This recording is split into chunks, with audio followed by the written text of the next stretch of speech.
Yo so bhagava arahang samma sambuddho sawakhato yena bhagavata dhammo subhatipanno yassa bhagavato sahavaka sankho dhammayam bhagavantam satamang sasangham ime sankare yatarahang arotite apipujayama sadhuno bhante bhagava sucira parimutto Pachima Janatanukam Brahmanasam Ime Sangare Dukata Hannakara Bhute Patikan Hatu Amha Kandi Karantan Nikaya Sukhaya To the Blessed One, the Lord, who fully attained perfectly enlightenment, to the teaching which he expounded so well, and to the Blessed One's disciples who have practiced well, to these the Buddha, the Dhamma, and the Sangha, we render with offerings our rightful homage. It is well for us that the Blessed One, having attained liberation, still had compassion for later generations. May these simple offerings be accepted for our long-lasting benefit and for the happiness it gives us. Araham Samma Sambuddho Bhagava Buddham Bhagavantang Abhivademi. The Lord, the perfectly enlightened and blessed One, I render homage to the Buddha, the blessed One. Sawakato Bhagavata Dhammo Dhamman Namasami. The teaching so completely explained by him, I bow to the Dhamma. Subhatipanno Bhagavato Sahavaka Sankho Sangham Namami.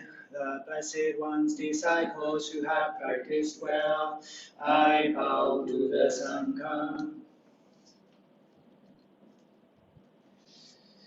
Handamayang Buddhasa Bhagavato Bhagavanamakaraṁ Karomase.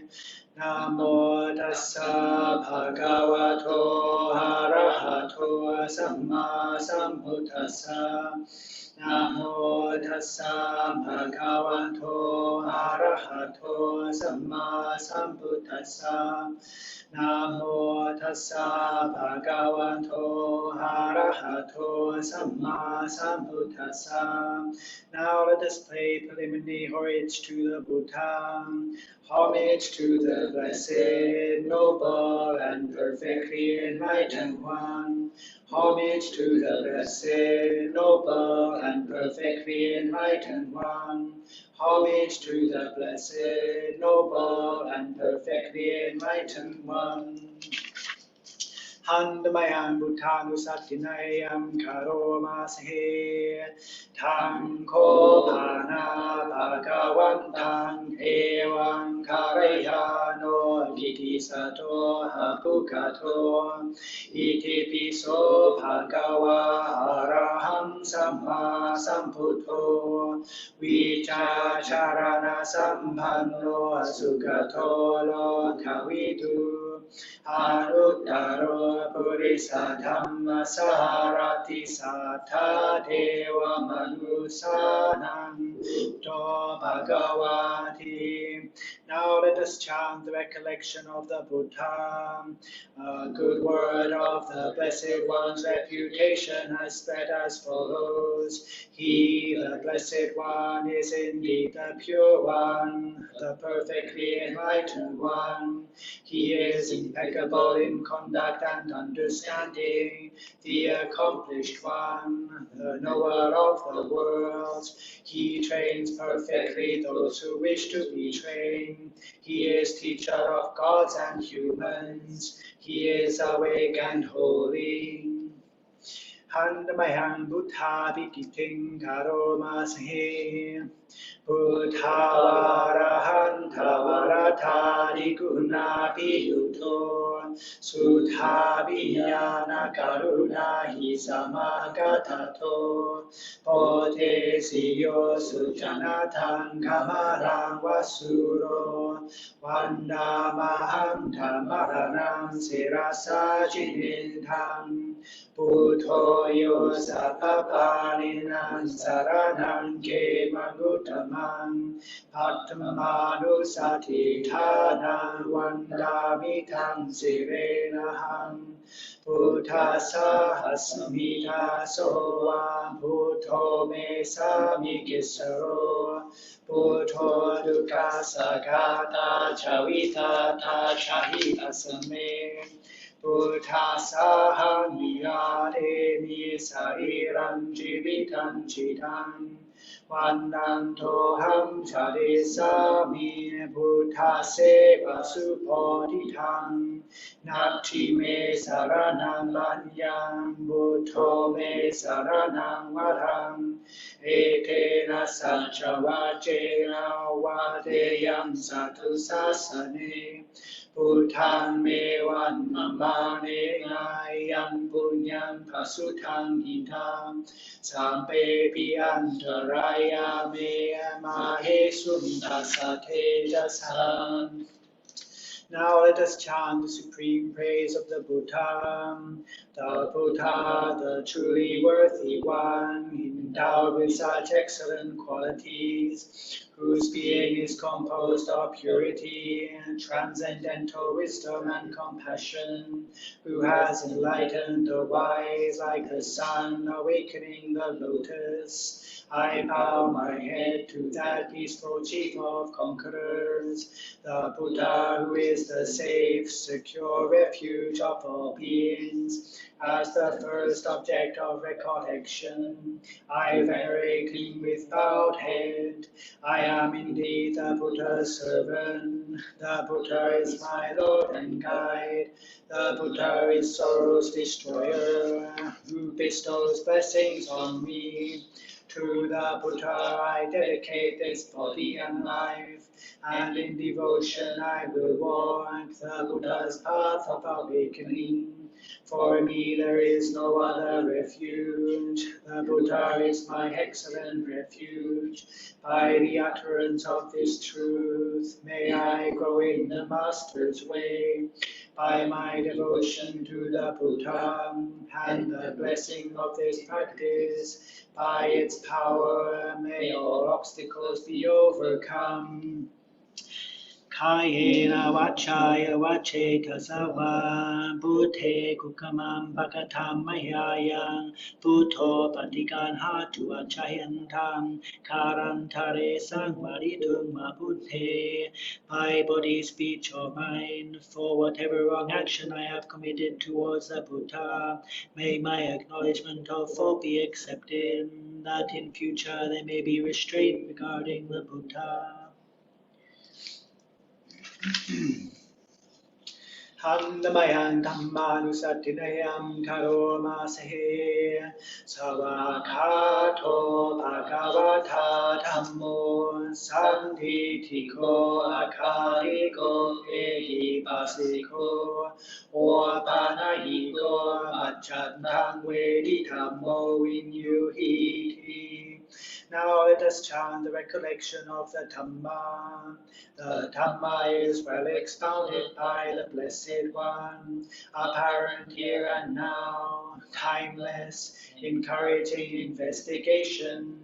leading in words to be experienced individually by the wise. Handamayang Dhamma Vikiting Karomase Savakata Tari Gunayo Kavasena Seyo Yomagapaka Pariyati Vimoka Peto Dhammo Kuro Kapatana Tatatari Tari Vandamaham Dhammaharam Varadhammanetam Dhammo yo sappaparinan saranang kemam buddhamam dutiharo satithana vandami tham siriraham Dhamma sahasmita sova Dhammo me samigisaro Dhammo dukkha sankhata chavitata cahita same Dhamma saham yaderi sariram jiritam chidam Vandantoham charesami Dhamma seva sudhammatam Nati me saranam manyam Dhammo me saranam varam Yetena sattvajeya vadeyam satu sasane Dhammam me vandamanena yam punyam pasutang hita Sampe vihantaraya me mahe sukasate jasa. Now let us chant the supreme praise of the Dhamma. It is excellent because it is well expounded, and it can be divided into path and fruit, learning and liberation. The Dhamma holds those who uphold it from falling into delusion. I revere the excellent teaching, that which removes darkness, the Dhamma which is the supreme, secure refuge of all beings, as the second object of recollection. I venerate it with bowed head. I am indeed the Dhamma's servant. The Dhamma is my Lord and guide. The Dhamma is sorrow's destroyer, and it bestows blessings on me. To the Dhamma I dedicate this body and life, and in devotion I will walk this excellent way of truth. For me there is no other refuge. The Dhamma is my excellent refuge. By the utterance of this truth, may I grow in the Master's way. By my devotion to the Dhamma and the blessing of this practice, by its power, may all obstacles be overcome. Kayena vachaya vacetasa va Dhamme gukkamam bhagatammahayam Dhammo patikanhatu vachayandam Karantare sangvaritum dhamme by body, speech or mind. For whatever wrong action I have committed towards the Dhamma, may my acknowledgement of fault be accepted, that in future there may be restraint regarding the Dhamma. Handamayam sankhanusatinayam karomase Supatipanno bhagavato savaka sankho Ujupatipanno bhagavato savaka sankho Yaya patipanno bhagavato savaka sankho Samichi patipanno bhagavato savaka Sangho Yaditan Chatari Purisa Yukani Hatta Purisa Pukara Esa Bhagavato Sahavaka Sangho Amneyo Pamneyo Dakineyo Anjali Karaniyo Anuttaram Buyaketam Lukasati Now let us chant the recollection of the Sangha. They are the Blessed One's disciples who have practiced well, who have practiced directly, who have practiced insightfully, those who practice with integrity. That is the four pairs, the 8 kinds of noble beings. These are the Blessed One's disciples. Such ones are worthy of gifts, worthy of hospitality, worthy of offerings, worthy of respect. They give occasion for incomparable goodness to arise in the world. Handa bayang sangha vikiting karoma se. Sadhama cho supati pati gunadi yuto yota pito ariya bhutara sankha seto sirati dhamma pavara sayakaya chito vandamaham dhamariyana ganam susudam Sankhoyo sabapaninan saranang kemamuttamang Tattivanusatithanang vandamitam sirenaham Sanghasahasmitaso va Sankho me samikissaro Sankho dukkha sanghata chavitata chahitasame Sangha niyate sariram jiritam citam Vandantoham charisami Sanghaso patipannatam Nati me saranam manyam Sankho me saranam varam Eteya satcha vajena Vadeyam satu sasane Sangham me vannamane nayam buryam pasutang hita Sabedi antaraya me mahesum tasate jasa. Now let us chant the supreme praise of the Sangha. Born of the Dhamma, that Sangha which has practiced well, the field of the Sangha formed of 8 kinds of noble beings, guided in body and mind by excellent morality and virtue. I revere that assembly of noble beings, perfected in purity, the Sangha which is the supreme, secure refuge of all beings. As the third object of recollection, I venerate it with bowed head. I am indeed the Sangha's servant. The Sangha is my Lord and guide. The Sangha is sorrow's destroyer, and it bestows blessings on me.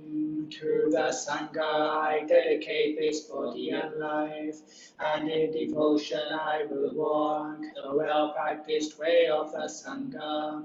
For me there is no other refuge. The Sangha is my excellent refuge.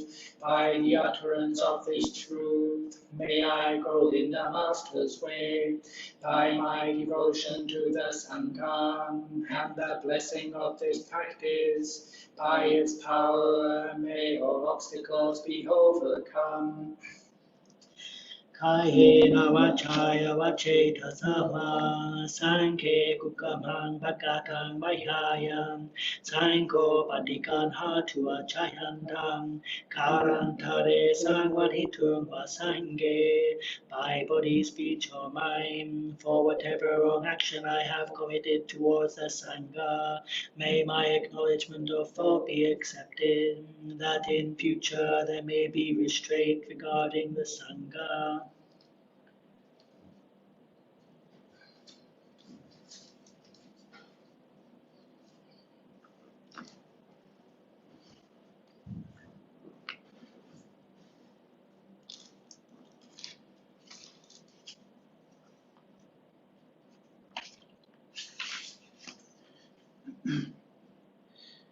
Page 47. Handamayang abhina pachave kana patang panamase charadamom hi charamanatito payati dhammom hi payati ganatito maranatamom hi maranamanatito sape hi me piye hi mana pe hi nana pavo vina pavo Kama sakomi kama dayata kama yoni kama pandu kama pati sarano yam kamang kare sami kareyanam wa papa kamwa tasadayado ewa mam hehi abhinam pachave kitabam. Now let us chant the 5 subjects for frequent recollection. I am of the nature to hate. I have not gone beyond hating. I am of the nature to sicken. I have not gone beyond sickness. I am of the nature to die. I have not gone beyond dying. All that is mine, beloved and pleasing, will become otherwise, will become separated from me. I am the owner of my karma, heir to my karma, born of my karma, related to my karma, abide supported by my karma. Whatever karma I shall do, for good or for ill, of that I will be the heir. Thus we should frequently recollect.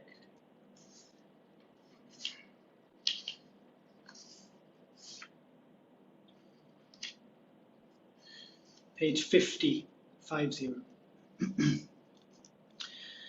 Handamaya manicca nusati patang panamase sampe sankhara hanicca sampe sankhara dukkam sampe dhamma hanatam atuvam jivitam tuvam maranam avasang maya maritabam marana pariyosanam me jivitam me anihatam maranam me niyatam vatam ayam kayo achiram apeta vinyano chuto adisesati patavin karingaram ivaniratam anicca vata sankharam upadavaya dhammino upajitavaniru chanti te sanghupasano sukho. Now let us chant the reflection on impermanence. All conditioned things are impermanent. All conditioned things are to come. Everything is void of self. Life is not for sure. Death is for sure. It is inevitable that I'll die. Death is the culmination of my life. My life is uncertain. My death is certain. Indeed, this body will soon be void of consciousness and cast away. It will lie on the ground just like a rotten log, completely void of use. Truly conditioned things cannot last. Their nature is to rise and fall. Having arisen, things must cease. Their steering is true happiness.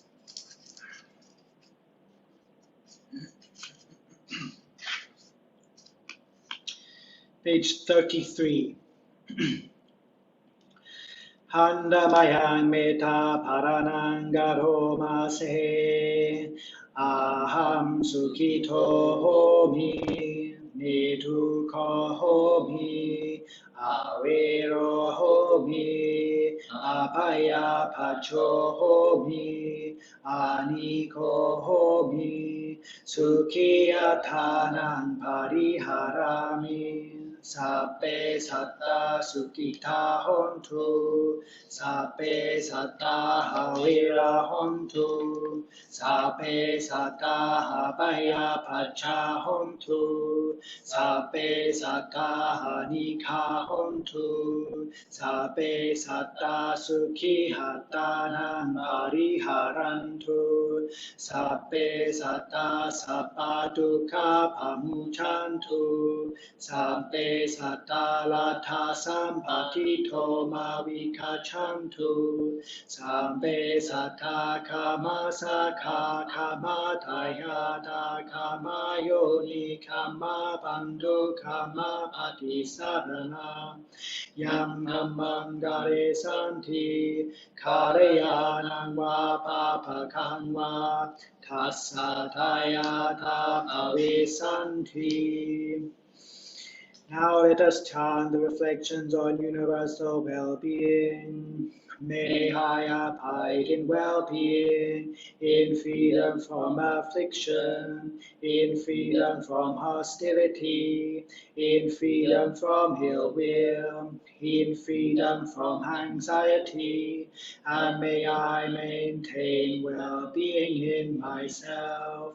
May everyone abide in well-being, in freedom from hostility, in freedom from ill will, in freedom from anxiety, and may they maintain well-being in themselves.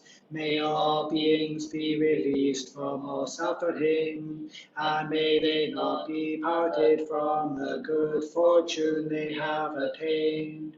When they act upon intention, all beings are the owners of their action and inherit its results. Their future is born from such action, companion to such action, and its results will be their home.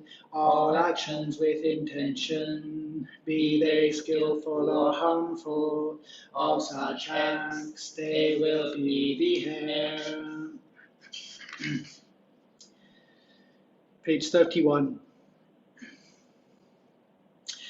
Handamaya mudisana ditthana gatayo panamasehe imina punya kamena pajaya gunuttara achariyo pakara chamata pita chayataka suriho chandi maraja gunavantana rapicha Brahma Maraja Hinda Chalo Kapala Chadevata Yamo Vita Manusa Chamajata Vedika Picha Sambe Sata Sukhi Hontu Punyani Bhakatani Me Sukhan Chati Vitang Dentu Kipang Pape Tavo Matang Imina Punya Kapena Imina Udesena Cha Kipahan Sulape Chewa Tanmu Padana Chetanam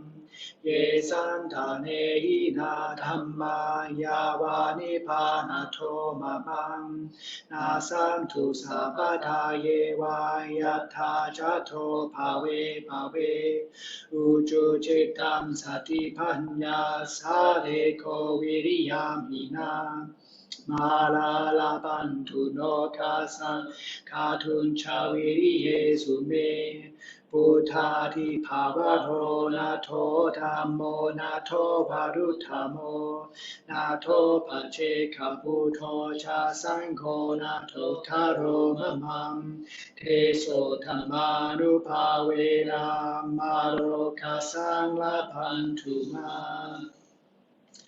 Now let us chant the verses on sharing and aspiration.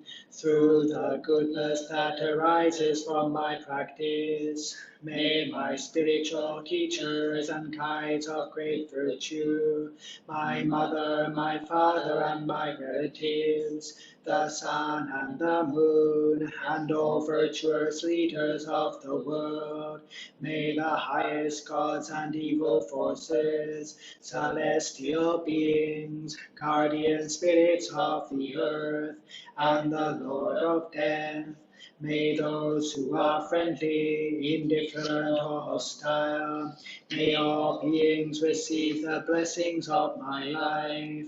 May they soon attain the threefold bliss and realize the deathless.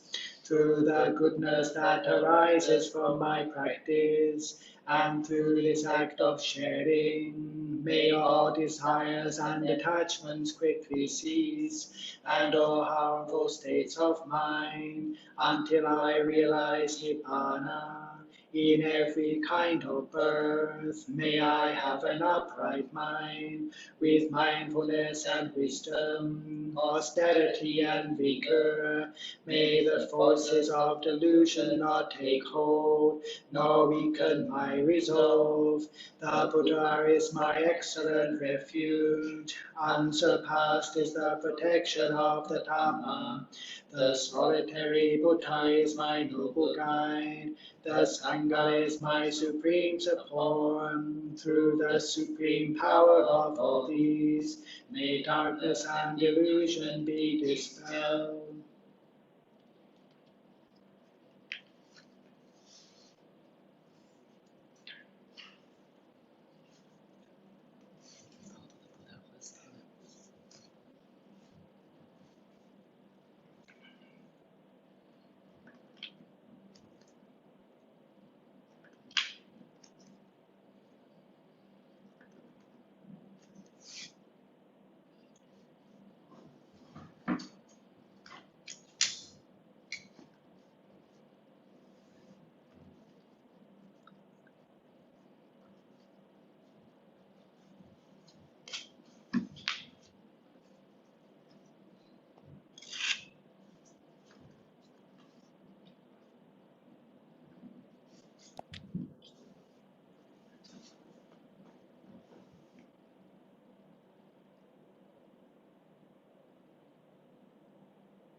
Let's be in the Anjali position and pay respect to Phra Parimutto. Yes. And okay, let's bow. First bow, second bow, and third bow. Now let us request for the 3 refuges and 5 precepts. Namo tassa bhagavato arahato samma sambuddhassa. Homage to the blessed, noble, and perfectly enlightened one. Namo tassa bhagavato arahato samma sambuddhassa. Homage to the blessed, noble, and perfectly enlightened one. Namo tassa bhagavato arahato samma sambuddhassa. Homage to the blessed, noble, and perfectly enlightened one. Buddhang saranang gacchami. To the Buddha I go for refuge. Dhammang saranang gacchami. To the Dhamma I go for refuge. Sanghang saranang gacchami. To the Sangha I go for refuge. Dutiyampi Buddhang saranang gacchami. For the second time, to the Buddha I go for refuge. Tutiyampi Dhammang Saranang Gacchami. For the second time, to the Dhamma, I go for refuge. Tutiyampi Sanghang Saranang Gacchami. For the second time, to the Sangha, I go for refuge. Tatiyampi Buddhang Saranang Gacchami. For the third time, to the Buddha, I go for refuge. Tatiyampi Dhammang Saranang Gacchami. For the third time, to the Dhamma, I go for refuge. Tatiyampi Sanghang Saranang Gacchami. For the third time, to the Sangha, I go for refuge. Panatipata Veramani Sikkhapadang Samadhiyami. I undertake the precept to refrain from taking the life of any living creature. Adinadana Veramani Sikkhapadang Samadhiyami. I undertake the precept to refrain from taking that which is not given. Kamesu Michachara Veramani Sikkhapadang Samadhiyami. I undertake the precept to refrain from sexual misconduct. Musawada Veramani Sikkhapadang Samadhiyami. I undertake the precept to refrain from lying. Sura Meraya Majapangmadathana Veramani Sikkhapadang Samadhiyami. I undertake the precept to refrain from consuming intoxicating drink and drugs which lead to carelessness. Imani pancha sikkhapadani silena sukhitin yanti silena bhoga sampada silena niputin yanti samasilang visodaye. Sadhu, sadhu, sadhu. Just us bow 3 times. First bow. Second bow. Third bow. Now let us request Dhamma. Lips close. Brahma Jaloka Hipati Sahang Bhakti Kapan Jalian Tikwarang Ayajaka Santi Haksaka Pagraja Kanjatika Kese Utang Mang Anukang Pikmang Patyang. Namo tassa bhagavato arahato samma sambuddhassa. Namo tassa bhagavato arahato samma sambuddhassa. Namo tassa bhagavato arahato samma sambuddhassa. Buddhang dhammang sanghang namasami. Can everybody hear me okay? My name's Parimutto. I'm 40 years old this year, and I was born in California. I brought up in Scotland, so I have this British accent. In Thai, before beginning a formal Dhamma talk, we usually say, "Ko hai yat yom jaran pon jaran tam jaran su," which means something like, I wish all lay people here growing blessings and happiness and Dhamma. I've never actually really given a formal English Dhamma talk before. In our tradition, where we're kind of strongly encouraged not to give too many teachings too early in our monastic career. We have these 3 distinct stages, which you may or may not know. The first 5 years is the Naraka stage, or new stage, and it's kind of the apprentice phase, when we're expected to stay with our ajahn, our teacher, and serve and learn the vinaya, the discipline, generally just learn to be a monk. And then the next 5 years, between 5 and 10 rasas, rains retreats, called the Madhyama years, and that's the middle years. This is kind of the journeyman phase, where when monks usually go traveling and stay with different teachers and maybe seek some solitude.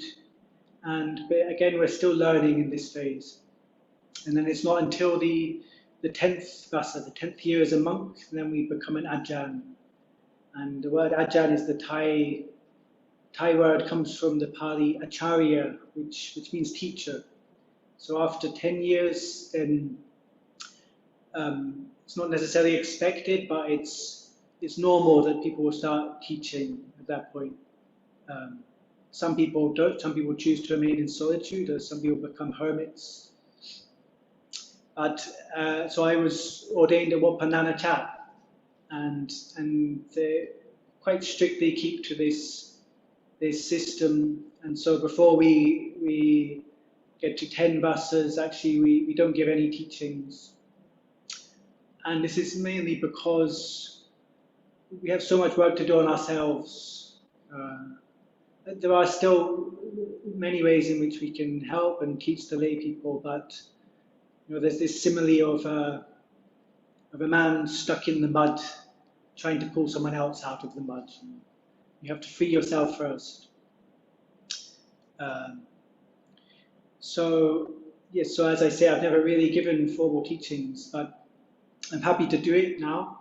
I didn't mention actually, so I'm 5 rasas. So I've just become a Madhyama monk.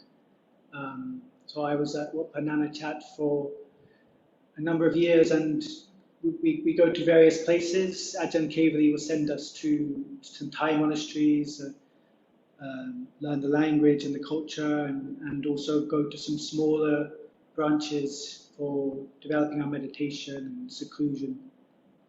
And then when we get to 5 rasas, we're kind of free to do as we please, or not as we please, but do as we feel we should. So this year we call it released from dependence.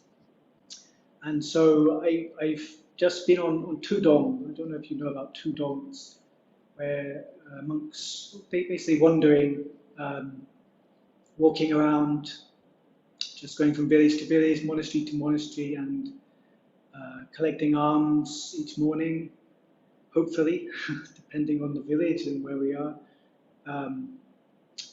And the word Tudong comes from the Pali Dutanga Vratas, which are the ascetic practices which were allowed by the Buddha. So one can take Tudong make it as difficult or as easy as one likes, and traditionally it was very difficult.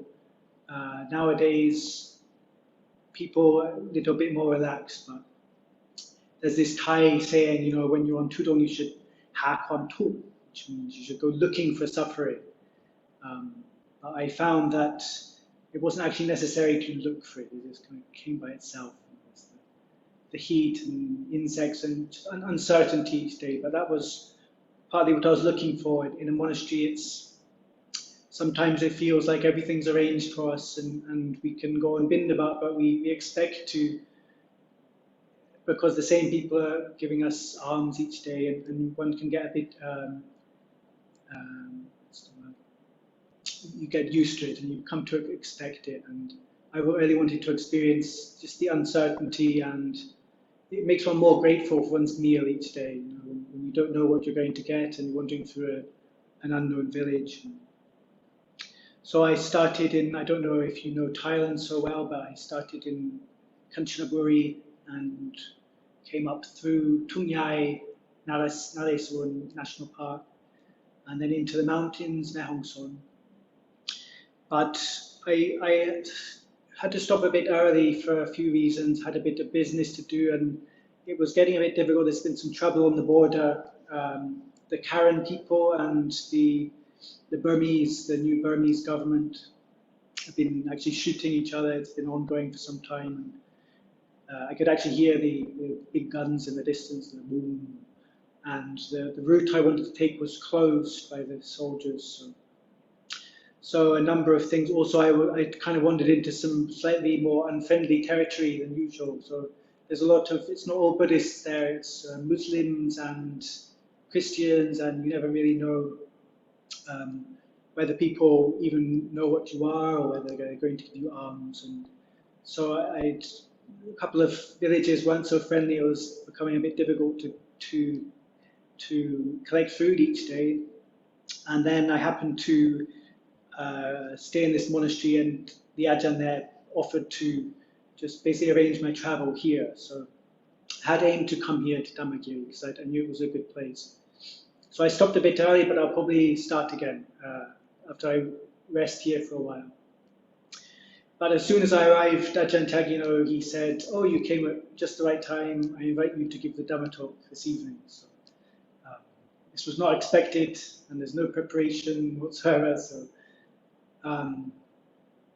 So like I say, I'd rather not give too much teaching for now, but I can talk about myself quite easily. That doesn't require any preparation. And I know often lay people are interested in, especially why we came to ordain. And I have a number of different answers for that, of different lengths depending on the situation. When in Isan, northeastern Thailand, when the villagers there, they often ask me that as the first question, and I usually give the absolute shortest answer, which is basically 2 words, and in Thai, Lo, which basically means, well, it literally translates as Lord of the world, but it's better to say world weary. The Pali term is Nibbida, and yeah, it's translated in various ways, sometimes even as disgusted, but I think that's a bit too strong. I think world weary is a better translation. And the villagers, they all understand this, so yeah, they'll know. And then their second question is always, can you eat sticky rice? So for some reason they want to know that, and yes, I can. But now, tonight I have lots of time, so I'll give you the full-length version if you're interested, and tell you about my life before I ordained. And I'm sure there'll be hopefully there'll be a bit of Dhamma in there as well. So I brought up in Scotland, and my parents were quite spiritual people. They were practitioners, not Buddhists. They were actually met at a Sufi school. I don't know if you know Sufism. It's a mystical branch of Islam. So it's not like the usual strict Islam which we hear about, but it's more like Buddhism. It aims at enlightenment, and it involves meditation, practices like that. And my parents were interested in many different religions as well. So we had lots of books in our house on various, in Buddhism as well, and also Advaita, Vedanta, Hinduism. So I was lucky I had access to this kind of knowledge when I was young, when I was growing up. And this makes a huge difference to be exposed to this from a young age. And for those of you who have children, and I'm sure most of you do, and just simply to be interested and to be practicing Buddhism, it's really a big thing for your children, because even if they don't seem interested now or for many years, it'll stay with them. Many of my friends didn't grow up with access to this kind of information, and it's not just that they don't agree with what I'm doing. It's they just have no understanding, no kind of conception of something beyond worldly values, just simply because they haven't had the exposure. Whereas most Thai people, for example, who are brought up Buddhist, even if they're pursuing very, very worldly aims and not practicing in any way, that they still know, they still mostly seem to have the awareness that this isn't why we're here. There is a higher purpose. So it makes a big difference to have this from an early age. And when I was, I think by age of 15, I was reading my parents' books, and I knew since then that this is why we're here, to seek enlightenment, to seek freedom from suffering. And I was sure it wasn't just kind of faith. It was like I'm really certain of this. But there's one thing knowing this, and there's another thing actually doing something about it. And so for a long time, well, I was a normal teenager, normal 20-something-year-old, and very much not pursuing this kind of aims. I did start doing yoga when I was 17 and meditated a bit.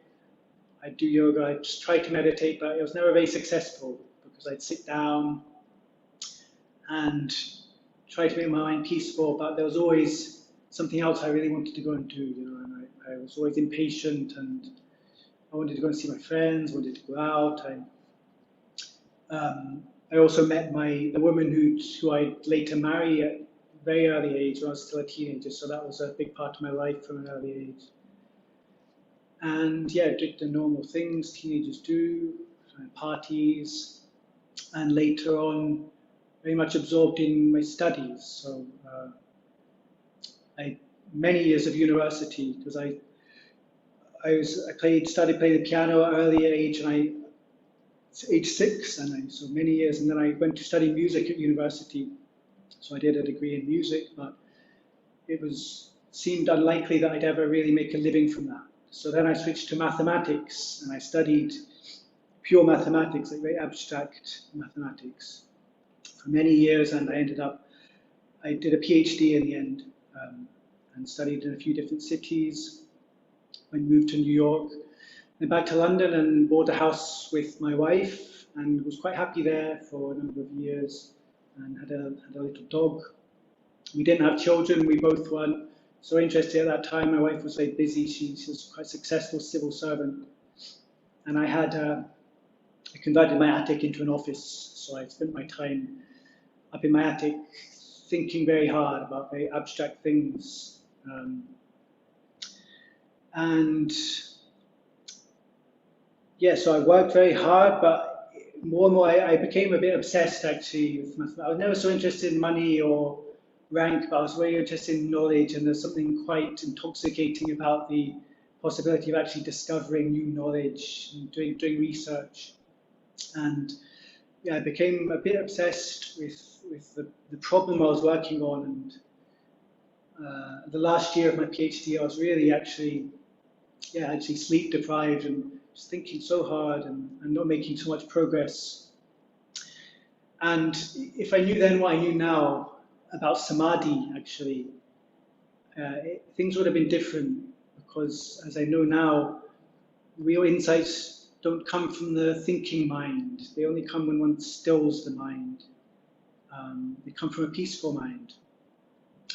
And actually my PhD supervisor, looking back, he was, I think, quite a spiritual man, and he was actually a real genius.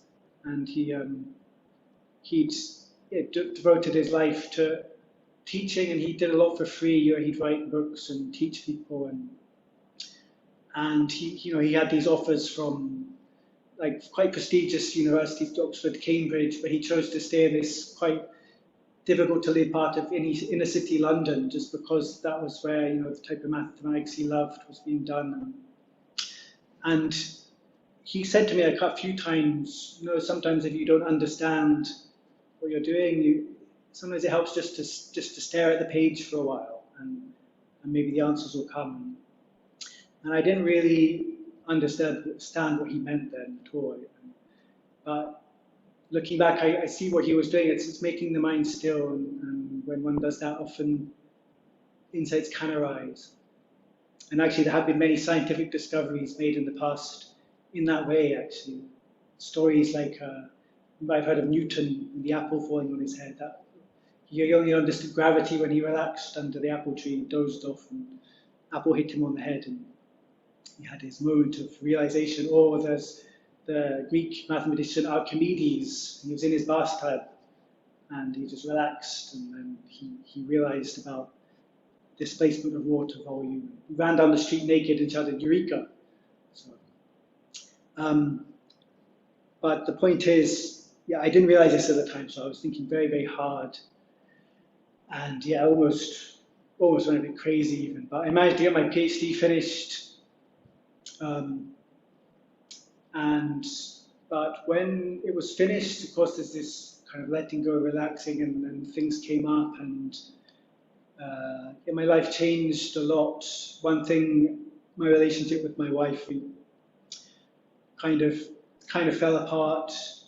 Various things come up, and it was never so healthy. But I think it's all we'd ever known. So we separated, and then I let go. You know, I bought a camper van and I went traveling around Europe. But the problem was the lesson I learned. You know, one needs to get the grip before one can let go. You know, you can't just let go like that. It's the same similar with sila and with meditation. You know, we have the teaching on anatta, and so we know intellectually that there's nothing that we can call a self. But we have to make ourselves good before we can let go of this sense of self. And you know, there are practitioners and traditions which would like to deny this, and they say, you know, it's all anatta. You can do what you want. You know, you just let go, and kind of crazy wisdom. But I don't think that works. You know, if one doesn't feel good about oneself and acting in ways which we're not proud of, or you know, if one feels that one is not being as good as one could be, then the letting go of the sense of self, it's an act of craving. Actually, it's no, I don't want this. I don't want to be this way. I want there not to be a self, and we can't really expect to make progress with an act of craving like that. But if we've sorted our affairs, we're proud of the way we act. We've done good things. There's a sense of peace, and in that case, the letting go it's an act of renunciation, because we feel good about ourselves, but we let that goodness go. We perform acts of dana, but we share the merits. We keep sila as best we can, but we don't hold ourselves above others as a result. And you know, we meditate and we experience pleasurable states, but we don't cling on to them. So there's always this letting go, but it has to be letting go of goodness. One can't just expect to let go without making ourselves good for us. So I'm digressing a bit, but the reason I started talking about that was because, yeah, I tried to let go before I'd put my affairs in order, and it ended up a little bit disastrous. Kind of ran out of money, and I was living in this camper van. I don't know if you know about camper van. It's like a caravan.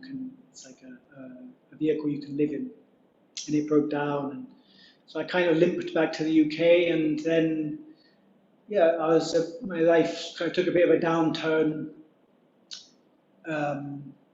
because I had no money and didn't have a job, and I'd alienated some people, and so I wasn't in such a good state. But before I left to go traveling, I left many of my possessions behind, but I'd filled my van and many of these books, like spiritual books, which I hadn't read for years and years because I was so involved with my career and other things. It wasn't so clear then, but I must have planned to practice.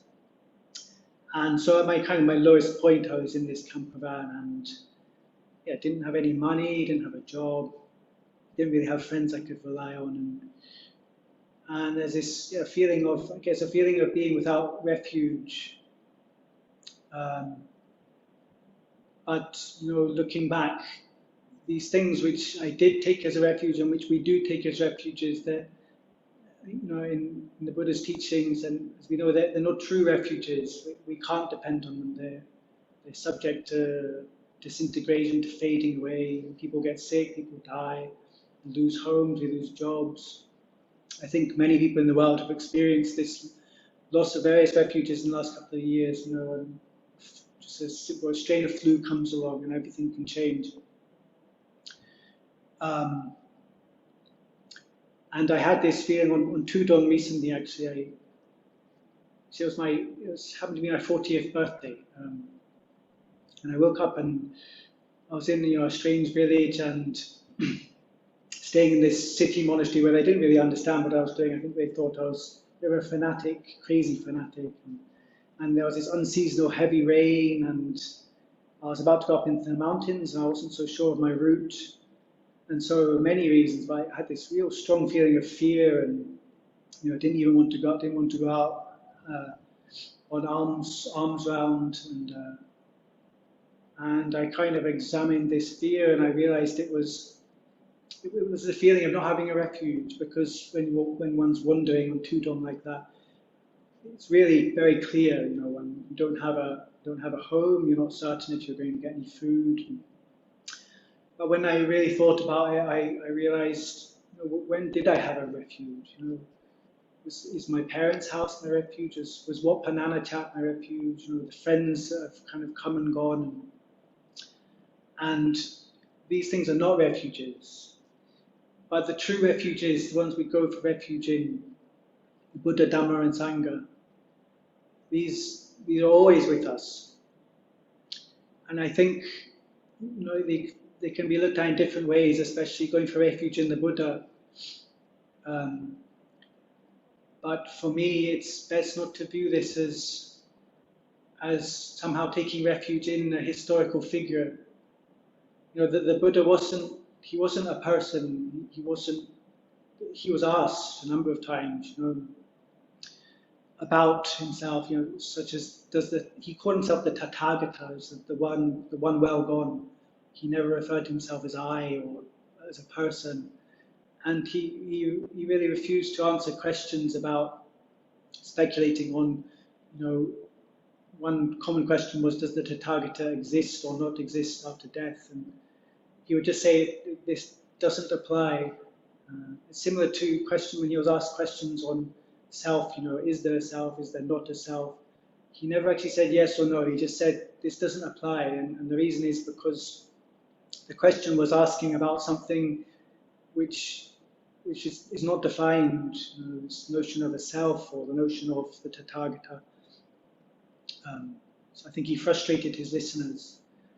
And the reason I'm talking about going for refuge in the Buddha, but the word Buddha means the one who is awake.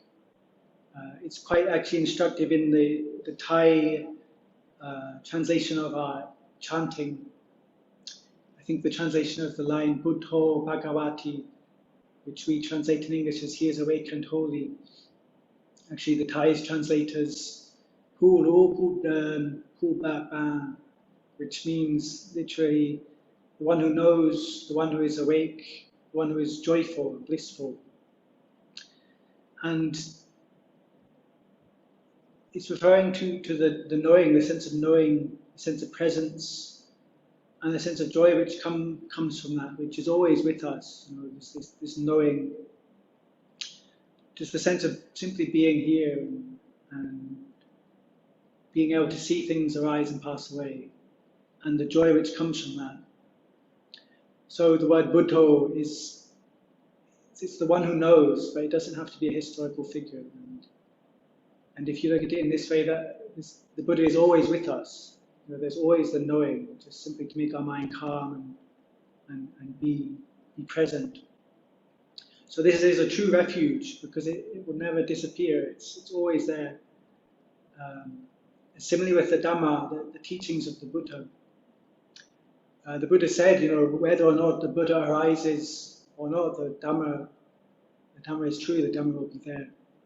And once we come in contact with the Buddha's teachings, they'll always be with us. It doesn't matter where we go or what we do. and this is a true refuge.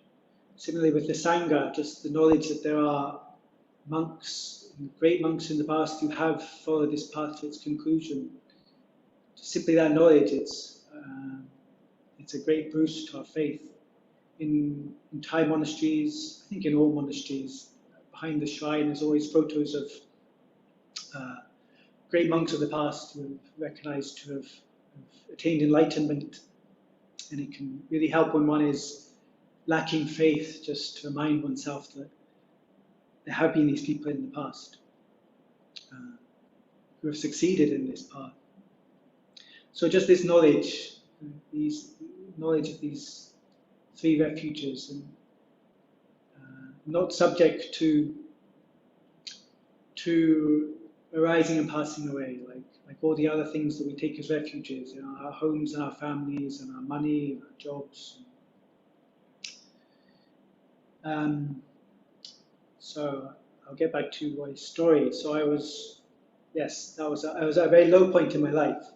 I'm feeling without a refuge.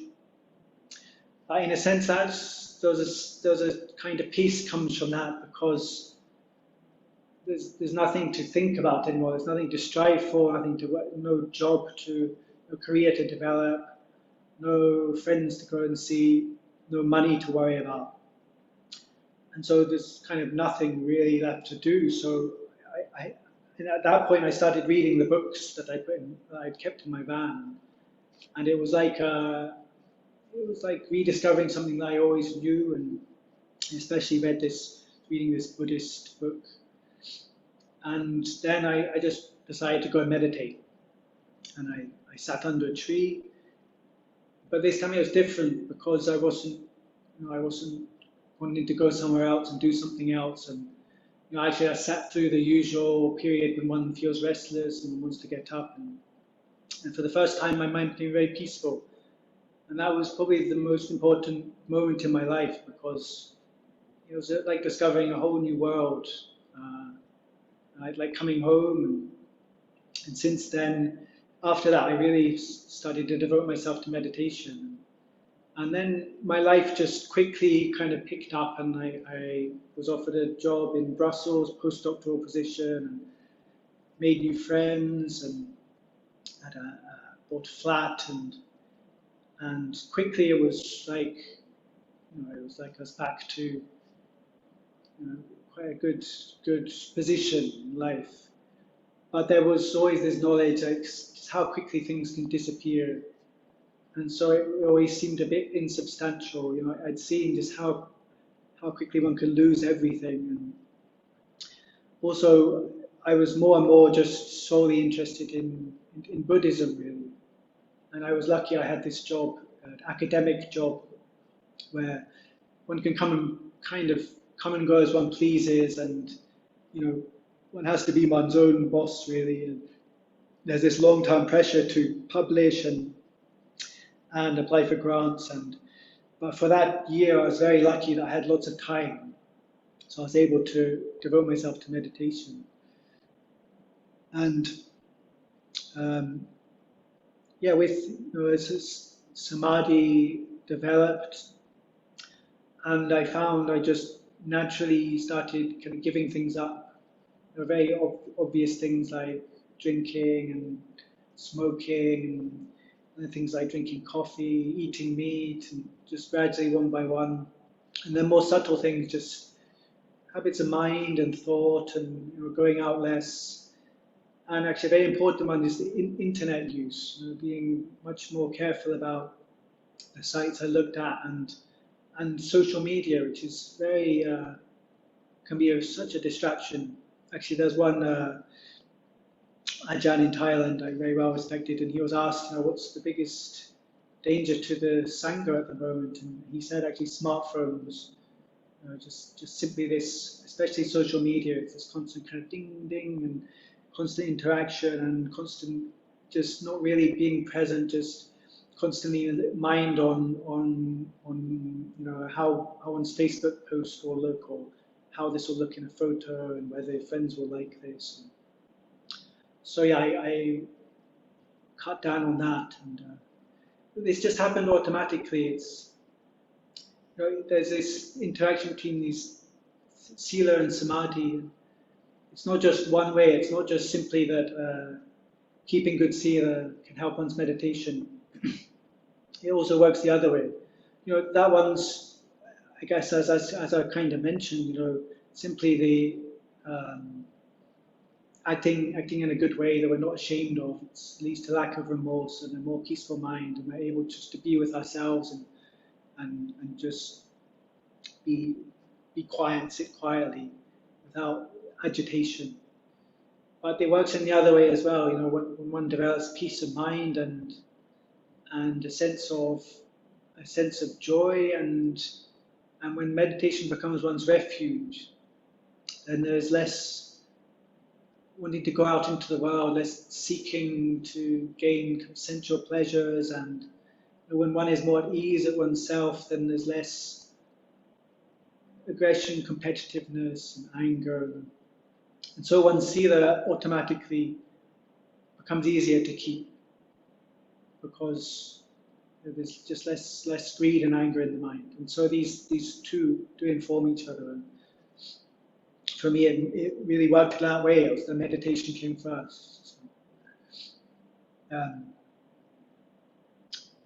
So there are these, you know, there's many ways to classify people in Buddhism in the sutras, but one very important one is this distinction between like faith types and I guess you could say wisdom types or the thinking types,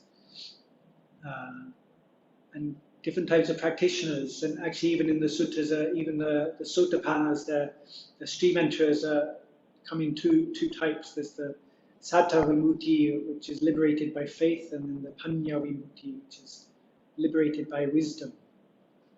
And in practice, this is the distinction between people who are naturally faithful and who are naturally inclined to follow a teacher and perhaps just need to hear the teachings once and they just believe. You know, for these people, actually, practice is often easier and quicker, but it's very important that they have the right teacher, a good teacher, and that they hear the true Dhamma, because the tendency can be towards blind belief and superstition. And actually, many Asians are of this type, whereas Westerners tend to be more of the other type, which is the thinking type and a critical mind and wanting to prove things. And in a way, this has advantages because one can work things out for oneself, doesn't have to rely on a teacher, but the tendency can be towards doubt and constant questioning and disbelief. So, and yeah, this is often Westerners and often sort of very educated people can tend towards this extreme. And for these people, it's very important that.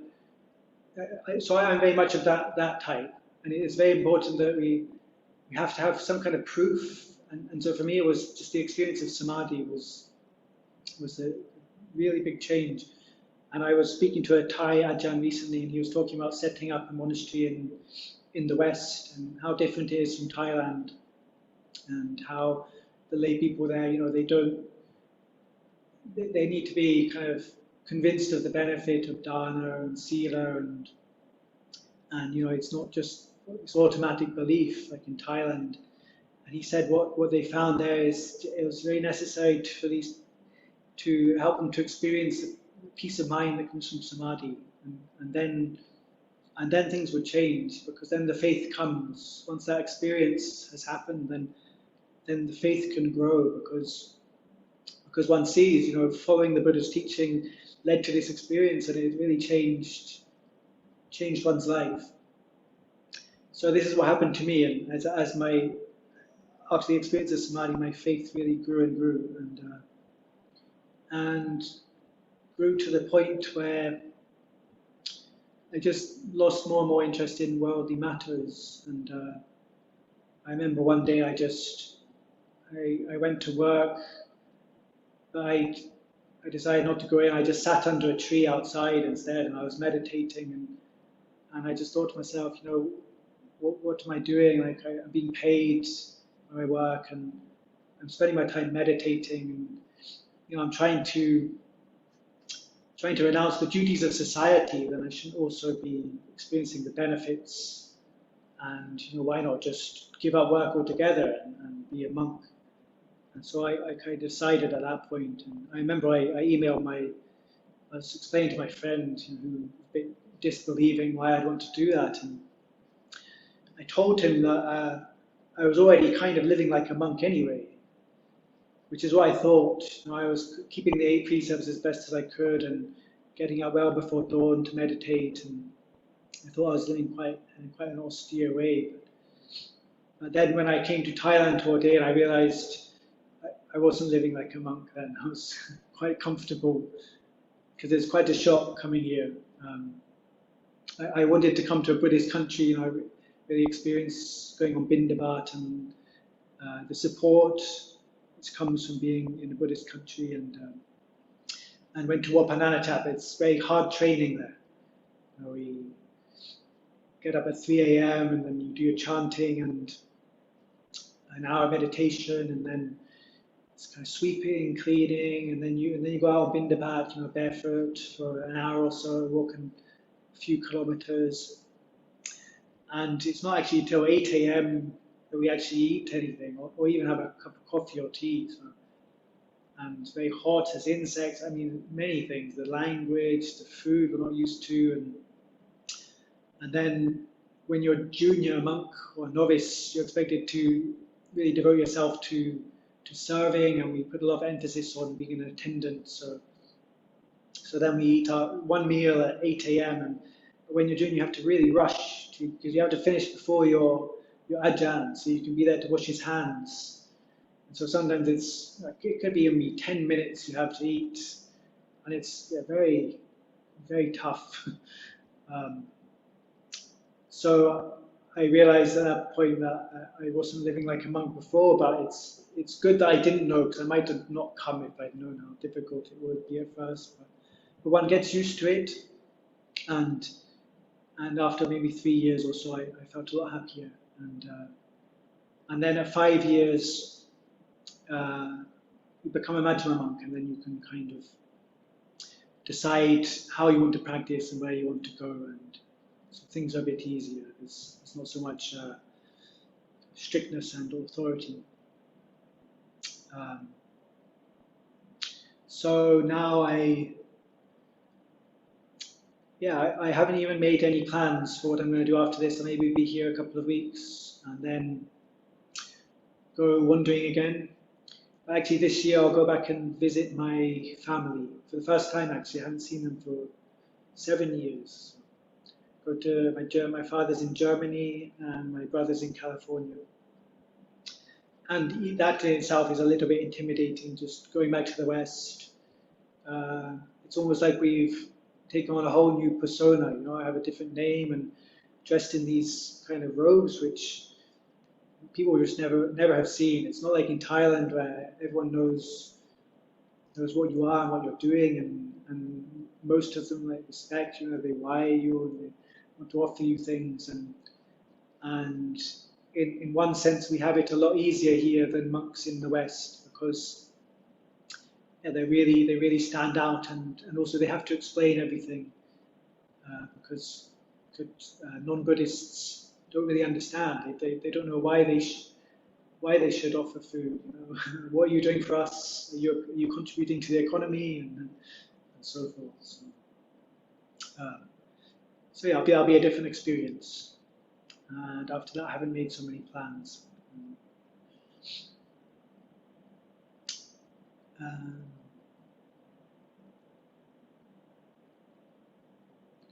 Yeah, I guess if anyone has any questions, I'd be happy to answer them to the best of my ability.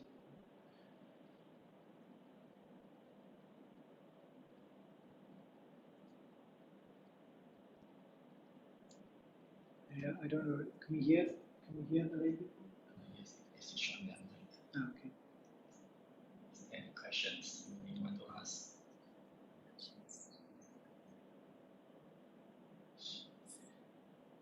Ajahn, thank you for sharing the story and how you come into become a monk. So can you share something like for those that do not like to meditate, how they actually really cultivate the interest into this? Yeah, especially for those that cannot sit long, kind of thing. For those who are not interested in Buddhism, you mean? Or? Not interested in meditating. Oh, I see. Yes. Well, the meditation doesn't have to come at first, and actually, when I was saying it's very important for the experience of samadhi. That's more for the thinking types, and especially the Westerners, because they don't have the faith, and they need to have the experience first. Actually, for Asians and actually most Thai Buddhists don't meditate. They do dana and they keep sila, and this is a good basis. Because the three things in the Ovada Patimokkha, not doing any evil, to be committed to the good, and to purify one's mind. Doing the good acts is dana, and this brings one a sense of happiness, and the not doing any evil, this sila, this prevents one from falling into sad, miserable, negative mind states. So already just by doing those two things, you have this happiness and this defense against depression and anxiety. So, for somebody who if, for example, there's somebody you'd like to introduce to Buddhism, then it doesn't necessarily have to be meditation. But for some people, like I say, there does really have to be this experience of meditation. If they're not interested in that, then actually many of the monks I know came to meditation through something else, often through yoga. Actually, the one monk I know, it's quite common actually. He started off weight training, and from there he went to, I think, judo, and then from there to yoga, and then there is some peace which comes from something like yoga or tai chi, which, and when one becomes interested in that kind of peace, then often that can lead to meditation. Or martial arts is another avenue. Often, like martial arts teachers will have people do a bit of meditation beforehand, just to still the minds. So there are activities, meditation in motion. It's something like Tai Chi. But the actual sitting still, samadhi, it's very difficult to do just to start with that if one's mind is not in the right place. And like as I said, for me, for many years, I kind of tried to, but I never got very peaceful. So, and it took a very big life change before I really developed some peace from my meditations. But you can't force anybody into these things. It has to come from themselves, and often through life changes. But the one thing one can do is, like I say, if the exposure is there, especially if one has children, just simply for them to know that this exists, that there is this path, that's enough, and then in their own time, perhaps they'll find the way. Thank you, Ajahn. So, how long you will be in Dhamagiri? I think I've only planned for 2 weeks, but after that, I don't know. It could be longer, but I'm not sure. So. That's good. Probably we can invite you to give another Dhamma talk again. Okay. Perhaps I'll consider that. Thank you. Okay. If there are no more questions, then we can. So far, no questions, Ajahn. Yes. Yeah. Sure. Yeah. Okay. No questions. Yeah. Okay. So we can. I guess we can call it tonight. So 5 minutes early, but what's the process here? Just indicate a simple merit. Uh, All the merits that we have from this. Okay. Yes. Okay. So I'll just do an ad hoc. Simply, I'd like to dedicate all the merits that come from this Dhamma talk to all suffering beings, and may all you and all beings be free from suffering, develop happiness, and progress in the Dhamma. Wish you all the best. There's a bow 3 times. First bow, second bow, and third bow. Thank you, Ajahn.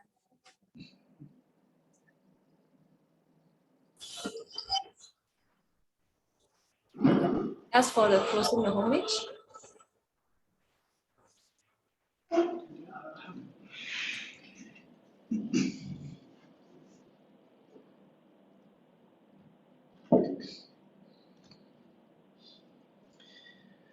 Araham Samma Sambuddho Bhagavan Buddham Bhagavantan Abhivademi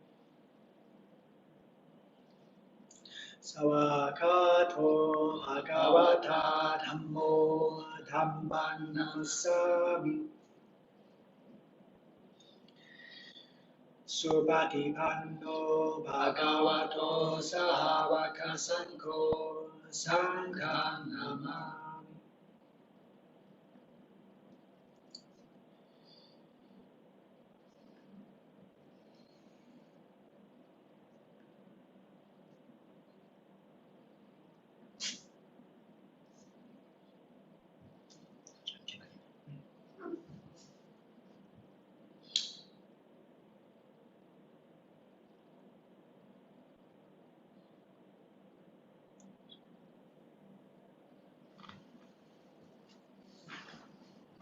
let us bow 3 times. First bow, second bow, and third bow.